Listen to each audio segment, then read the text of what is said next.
जय श्री कृष्ण दोस्तों, कैसे हैं आप? अच्छी होंगे, स्वस्थ होंगे, अपने घरों में खुश होंगे। आपका बहुत बहुत स्वागत करती हूँ आपके ही यूट्यूब चैनल पे।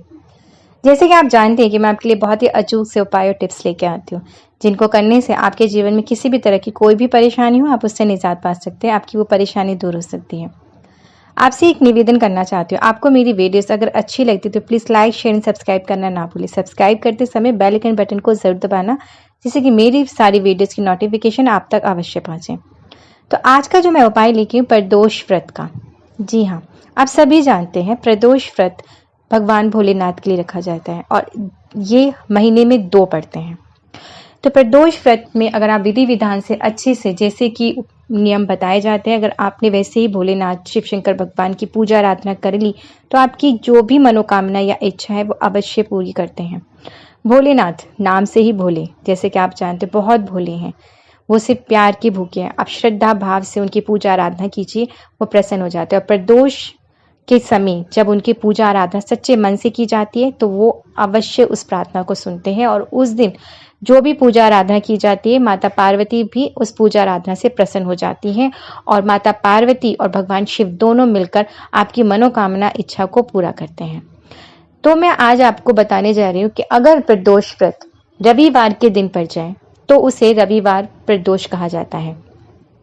रवि प्रदोष व्रत रविवार के दिन पड़ने पे, जिस भी दिन ये पड़ता है उसको उसी ही नाम से जाना जाता है। अगर किसी बार रविवार के दिन प्रदोष व्रत पड़ जाए तो आपने क्या उपाय करना, बहुत ही अचूक सा ये उपाय है।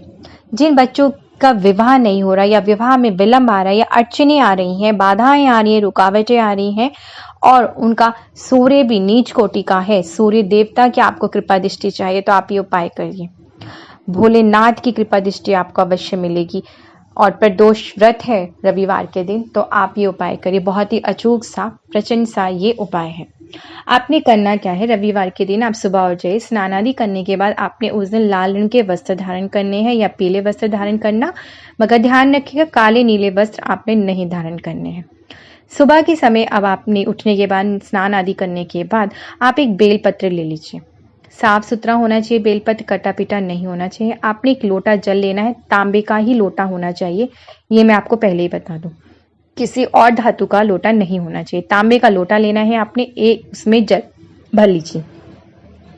अब आपने करना क्या, उसमें गुड़ मिला लीजिए। गुड़ मिला के आपने एक लोटा जल बना लिया और एक बेलपत्र आपने ले लिया। अब आपने उसमें वो बेलपत्र डाल देना है एक लोटे जल में और ये वाले जल से ही आपने सूर्य देव को अर्घ्य देना है और अपनी मनोकामना उनसे बोलनी है कि आपके जीवन में जो भी विवाह संबंधी अड़चने या बाधाएं आ रही है वो उसे दूर करे। तो सूर्यदेव भगवान आपकी हर परेशानी, हर मनोकामना को पूरा करेंगे, आपके जीवन की हर परेशानी को दूर करेंगे, आपके जीवन में प्रकाश फैलाएंगे। आपने ये करना है और आपने उसी समय रुद्राक्ष की माला लेनी है और उससे आपने ओम नमः शिवाय का जाप 108 बारी करना है। ये आपने सुबह के समय करना है। अब प्रदोष व्रत है तो आप शाम के समय फिर से नहा धो लीजिए, स्वच्छ हो जाइए। अब आपने पंचामृत से किसी भी शिव मंदिर में चले जाइए, भोलेनाथ का शिवलिंग पे आपने पंचामृत से अभिषेक करना है। पंचामृत आप अच्छे से जानते हैं कि उसमें क्या क्या लगता है। दूध, दही, घी, शहद, गंगा जल होना चाहिए। आपने ये सारी चीजें मिला लेनी है और मिला के आपने पंचामृत बना लेना है। अब आपने इससे अभिषेक करना है शिवलिंग का। अच्छे से ध्यान से समझ लीजिए, आपने शिवलिंग पे अभिषेक करना है। फिर आपने घी का दीपक वहां पे अवश्य जलाना है। शाम के समय में इस चीज का आप ध्यान रखेंगे। आपने एक बेलपत्र अब शाम के लिए लेना है। बेलपत्र पे आपने चंदन की सहायता से, लाल चंदन की सहायता से आपने जो 3 बेलपत्र से जुड़े हुए होते हैं, आपको पता है साफ सुथरा होना चाहिए, कटा पिटा बिल्कुल नहीं होना चाहिए। आपने चिकनी की साइड पे, जो चिकना होता है पत्ता, उस साइड पे सबसे ऊपर वाले पे आपने अपना नाम लिख देना है।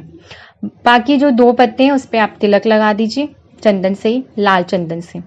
तिलक लगाने के बाद अब आपने सारी चीजें चढ़ा दी है और हाँ, अगर संभव है तो आप साबुत चावल लेके उससे खीर बना लीजिएगा और उसी ही खीर का आपने भोग लगाना है भोलेनाथ को। ये चीज का आप ध्यान रखना। आपने जो बेलपत्र हमें आपको बता रहे थे ना, उस चीज को अपने ध्यान से सुन लीजिए कि आपने करना कैसे। आपने लाल चंदन जब पेस्ट बना लिया गंगा जल की सहायता से, आपने अपना नाम लिख दिया है, बाकी दोनों चंदन पे आपने तिलक लगा दिया, आपने सारी चीजें चढ़ा दी है। उसके बाद आपने बेलपत्र अपने हाथ में ले लेना है। हाथ में लेना है, जो डंडी होती है ना, डंडी आपके साइड होनी चाहिए। इस चीज़ का आप ध्यान रखेंगे, डंडी आपके अपने साइड होनी चाहिए और जो ऊपर का पत्ता है वो शिवलिंग मतलब भोलेनाथ के साइड होना चाहिए। आपने ऐसे लिया हुआ है पत्ता, उस पर नाम लिखा हुआ है। अब आपने आपकी जो मनोकामना है, जो भी इच्छा है, वह आपने शिव शंकर भगवान से बोलनी है।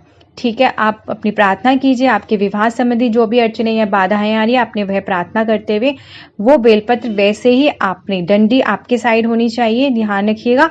और आपने इसी तरह से भगवान शिव को अर्पण कर देनी है। अर्पण कर दीजिए। भोग आपने खीर का संभव हो तो बना लीजिएगा, नहीं संभव है तो फिर जो भी आपके पास हो आप उसका भोग लगा दीजिए। और आपने जोत घी के दीपक की जरूर जलानी है आपने, और वहीं बैठ के 108 बार आपने मंत्र जाप ओम नमः शिवाय का करना है। भगवान से प्रार्थना करने की आपके जीवन की हर बाधाएं, हर अड़चनों को वो दूर करें। इस तरह से आपने पूजा आराधना प्रदोष काल के समय में करनी। अगर संभव हो सके तो आप व्रत भी रख सकते हैं। अगर आपको कुछ पाना है, अपनी इच्छा पूरी करनी, तो आप एक व्रत भी रख लीजिए। तो महीने में ऐसे 2 पड़ते हैं प्रदोष व्रत, आप ये दोनों करके देखिए जोड़े के साथ में। आपके जीवन में जो भी विवाह संबंधी अड़चनें आ रही है वो अवश्य दूर हो जाएगी। आप मुझे आज्ञा दीजिए, मैं फिर आऊंगी इसी तरह के बहुत ही सरल, आसान से अद्भुत अनोखे उपाय और टिप्स के साथ में। जय श्री कृष्ण दोस्तों।